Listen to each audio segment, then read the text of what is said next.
प्रिय विद्यार्थियों, नमस्कार। काव्यांग परिचय अंतर्गत हमने पिछले कालांश में काव्य गुणों का अध्ययन किया। आपके पाठ्यक्रम में काव्य दोष का भी विवेचन अपेक्षित है। उस दृष्टि से हम काव्य दोष का भी अध्ययन करेंगे। आज के कालांश में हम काव्य दोष को परिभाषित भी करेंगे और उसके किस तरह से रूप होते हैं उनको भी देखेंगे। काव्य दोष कहते किसे हैं, इसके बारे में यहाँ लिखा है कि काव्य रस के आस्वादन में बाधा पहुँचाने वाले तत्व काव्य दोष कहलाते हैं। यानी कविता का जब रसास्वादन किया जा रहा हो और उसमें ऐसे तत्व आ जाएं जिनसे कविता के रस में बाधा पहुँचती है तो वो काव्य दोष कहलाते हैं। दोष को काव्य के अपकर्षक माने गए हैं, अर्थात जिस तरह से गुण काव्य का उत्कर्ष करते हैं उसी प्रकार से दोष काव्य को अपहीन करते हैं, यानी अपकर्षक कर देते हैं। काव्य का उद्देश्य रसानुभूति कराना है, तो काव्य दोष से रस की हानि कैसे हो सकती है?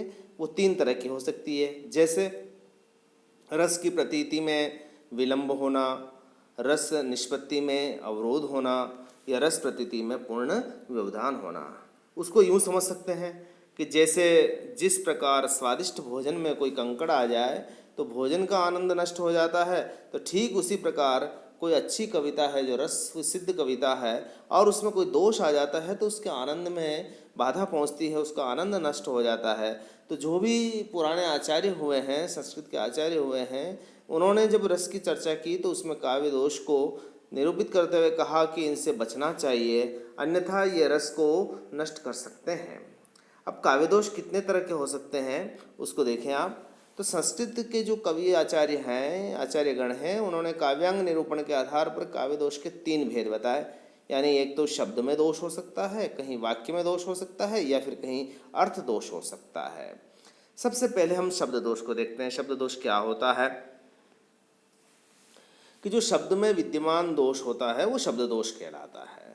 शब्द को थोड़ा बदल देने से या दोष युक्त शब्द का समानार्थी शब्द रखने से दूर किया जा सकता है। जैसे खिले फूल सब गिरा दिया है, यहाँ फूल बहुवचन है और गिरा दिया है एक वचन है, अतः व्याकरण विरुद्ध दोष हो गया। इसलिए गिरा फूल तो बहुवचन हो गया है ना, खिले फूल, और यहाँ पर गिरा दिए हैं होना चाहिए था, इसलिए व्याकरण विरुद्ध दोष हो गया। तो यहाँ पर अर्थ में बाधा पहुँचती है, शब्द के अंदर यह चीज़ आ गई है, इसलिए इसको शब्द दोष में रखा है। ठीक इसी तरह से वाक्य दोष होता है कि जब दोष वाक्य की रचना हो तो वाक्य दोष होता है। जैसे अमानुषी भूमि अवानरी करो, पंक्ति तो ठीक है, लेकिन इस पंक्ति में वक्ता का अभिप्राय है कि भूमि को मैं अमानुषी अर्थात मनुष्यों से हीन कर दूंगा और अवानरी अर्थात बंदरों से हीन कर दूंगा। लेकिन परंतु वाक्य में यदि देखें तो अवानरी पहले आना चाहिए और अमानुषी बाद में आना चाहिए था, तो यहाँ वाक्य दोष उत्पन्न हो गया। तो ऊपर शब्द में दोष था, यहाँ वाक्य में दोष है। तीसरा होता है अर्थ दोष। अर्थ से जिस दोष का संबंध रहता है वह अर्थ दोष कहलाता है, और शब्दों का जब पर्याय बदल देते हैं तो यह दोष भी बना रहता है। जैसे मूर्छी परी सुधी नाही, यहाँ मूर्छित होना और शुद्ध नहीं रहना दोनों का एक ही अर्थ है, अतः यहाँ पर पुनरुक्ति हो गई है, यानी दो बार वह शब्द आ गया है। मूर्छित भी हो गया और शुद्ध नहीं रहना, तो वो दोनों एक ही बात है। तो ऐसी स्थिति में यहाँ पर अर्थ दोष उत्पन्न हो गया है। इसके अतिरिक्त रस दोष, अलंकार दोष भी माने गए हैं, परंतु इन दोनों का समावेश अर्थ दोष में हो जाता है। अब हम प्रमुख काव्य दोषों को पढ़ते हैं। तो उसमें सबसे पहला दोष श्रुति कटुत्व की चर्चा करते हैं कि श्रुति कटुत्व क्या होता है। श्रुति का मतलब क्या होता है? सुनना, और कटुत्व का मतलब कड़वा। यानी जब काव्य में प्रयुक्त हुए शब्द सुनने में कठोर, कर्कश अथवा कटु प्रतीत होते हैं तो वहाँ पर श्रुति कटुत्व दोष होता है। जैसे इस पंक्ति को देखना, लटिक लटिक लटकतु चलतु उठतु मुकुट की छाह चटक भयो नटु मिली गयो अटक भटक बहमा। आप देखो ट की आवृत्ति इतनी बार हो गई है कि वो कानों में खटकने लग जाती है। तो श्रृंगार रस में यदि आप बात कर रहे हैं और वहाँ पर ट वर्ण की आवृत्ति हो रही है और तो कानों को आपको अप्रिय लगेगी। ठीक इस तरह से और उदाहरण देखो आप, पर क्या न विषयोत्कृष्टता करती विचारोत्कृष्टता, उत्कृष्टता, इस तरह की शब्दावली है जो श्रृंगार रस में अच्छी नहीं लगती है। इसी तरह से षडकोपाधार शांडिल्य धधक कर चिल्लाए सहसा दांत भींच कर, या गा गिरी डगमगति ही कोमग्ग गिति धरें। या इसी तरह से एक और उदाहरण है कि कब तक एक टक डटी रही टटिया अंगुरिंडारी। यानी कहने का आशय, जहाँ पर कर्ण को अप्रिय लगने वाले शब्द आएंगे तो वो श्रुति कटुत्व दोष की श्रेणी में आएंगे। श्रुति कटुत्व दोष का मतलब हुआ कि जो शब्द सुनने में कठोर, कर्कश और कटु प्रतीत होते हैं और कविता में आते हैं तो वहाँ पर आपके रस में बाधा पहुँचती है, तो ऐसी स्थिति में इनसे बचना चाहिए। च्युत संस्कृति जो दोष है, च्युत संस्कृति का मतलब होता है व्याकरण के नियमों का उल्लंघन करके शब्दों का रचना में प्रयोग किया जाता है। यानी व्याकरण के नियमानुसार वह शब्द सही नहीं है, लेकिन फिर भी आपने प्रयोग कर लिया तो वहाँ पर च्युत संस्कृति आएगी। उदाहरण देखें आप, फूलों की लावण्यता देती है आनंद। लावण्य अपने आप में विशेषण है, तो लावण्यता की जरूरत नहीं थी, तो यहाँ पर अशुद्ध प्रयोग हो गया। एक और उदाहरण देखें, मरम वचन जब सीता बोला। अब सीता स्त्रीलिंग है तो बोलना भी नहीं होना चाहिए था। या इस निराशता को छोड़ो आशा से, इस निराशता शब्द गलत है। इसी तरह से निकट अति अनूठे नीम फूले फलों से। यानी कुल मिलाकर के जहाँ पर आपको व्याकरणिक नियमों का उल्लंघन होता है तो वहाँ पर एक पंक्ति और देखें आप, अब तारक मौक्तिक शेष नहीं निकला जिनको चरता चरता। अब हंस यहाँ पर चरता नहीं है, चुगता है, तो चरता शब्द से यहाँ पर व्याकरणिक दोष हो गया है, तो च्युत संस्कृति की श्रेणी में वह आएगा। अगला दोष की हम चर्चा करते हैं जिसे हम ग्राम्यत्व दोष कहते हैं। यानी जहाँ शिष्ट साहित्यिक भाषा में ग्रामीण शब्दावली का प्रयुक्त हो जाए तो ऐसी स्थिति में वहाँ पर वो हास्यास्पद स्थिति बन जाएगी। तो जहाँ शिष्ट साहित्यिक भाषा में ग्राम्य जन प्रयुक्त अनुपयुक्त शब्द या वाक्यांश का प्रयोग होता है वहाँ पर ग्राम्यत्व दोष होता है। जैसे चपल चारू लोचन चलते थे ढेढुआ की आँखिन से नित्य। अब यहाँ ढेढुआ का मतलब हो गया काले मुख का वानर, लेकिन काले मुख का वानर को ढेढुआ किसी आंचलिक शब्दावली का है, ग्राम्य शब्दावली का है, जिसका साहित्यिक प्रयोग उचित नहीं है, नहीं करना चाहिए था। इसी तरीके से मूंड पे मुकुट धरे सोहत। अब मूंड शब्द भी ग्रामीण शब्दावली का है, जिसे साहित्यिक रचना में प्रयोग करने से रस के अंदर बाधा पहुंची है। इसी तरीके से आपको आज धुक धुकी में मेरा भी ऐसा ही उद्दीप्त अतीत। धुक धुकी शब्द आपकी साहित्यिक शब्दावली को थोड़ा सा अपकर्ष कर रहा है, रस में अपकर्ष पैदा कर रहा है। अगला जो काव्य दोष है उसकी हम चर्चा करते हैं, वो है अप्रतितत्व। यानी जब कोई शब्द जन सामान्य सुलभ सुप्रचलित अथवा सुपरिचित नहीं हो तो वहाँ पर अप्रतित्व। यानी शब्द का अर्थ तो सही है, लेकिन जिस शब्द का प्रयोग किया गया है वह आम आदमी उसे नहीं जानता है, वो उसका अर्थ लगाने में असक्षम है, तो ऐसी स्थिति में वह अप्रतितत्व की श्रेणी में आएगा। जैसे उदाहरण देखें, केशव की ये पंक्ति है कि विषमय गोदावरी अमृतन के फल देती। यानी विष से भरी हुई गोदावरी अमृत के फल देती है। अब लेकिन यहाँ पर विष का अर्थ जहर नहीं है, बल्कि विष का अर्थ क्या है, जल है, पानी है। लेकिन लोक में विष का अर्थ कोई पानी जानता ही नहीं है। ये आयुर्वेद शास्त्र का यानी शास्त्रीय शब्दावली है और जिसका प्रयोग करते हुए कवि ने चमत्कार पैदा करने की कोशिश की, लेकिन आम आदमी के वह समझ में नहीं आ रहा है, तो ऐसी स्थिति में वह अप्रतितत्व दोष की श्रेणी में आएगा। अब यहाँ पर तत्व ज्ञान पाकर हुए आशय दलित समझती। यहाँ दलित का अर्थ है नष्ट होना, दलित का अर्थ वह नहीं है, लेकिन यहाँ पर आदमी सोचेगा कि यहाँ पर क्या कहना चाह रहा है।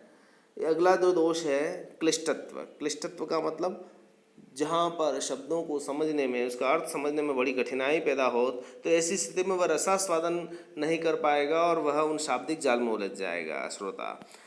काव्य रचना में जो प्रयुक्त शब्द हैं, पद हैं या वाक्य संयोजन इतना कठिन हो कि उसका अर्थ सहज ही समझ में ना आए, वहाँ क्लिष्टत्व दोष होता है। जैसे हेम सुता पतिवाहन प्रिय तुम इसमें रतीन फेर। अब हेम सुता पतिवाहन प्रिय को देखें आप, हेम सुता पतिवाहन शब्द का अर्थ यदि आप करना चाहेंगे तो सहजता से समझ में नहीं आएगा, लेकिन हेम का मतलब हिमालय, सुता का मतलब हिमालय की पुत्री कौन, पार्वती, और पार्वती के पति कौन, शिव, शिव का वाहन कौन, बैल, अर्थात मूर्ख। यानी हेम सुता पति वाहन प्रिय, यानी मूर्ख। मूर्ख शब्द के लिए इतनी बड़ी क्लिष्ट शब्दावली का प्रयोग यहाँ पर किया, ये भी चमत्कार प्रियता के कारण हुआ है, तो इसलिए ये यहाँ पर क्लिष्टत्व दोष हो गया है।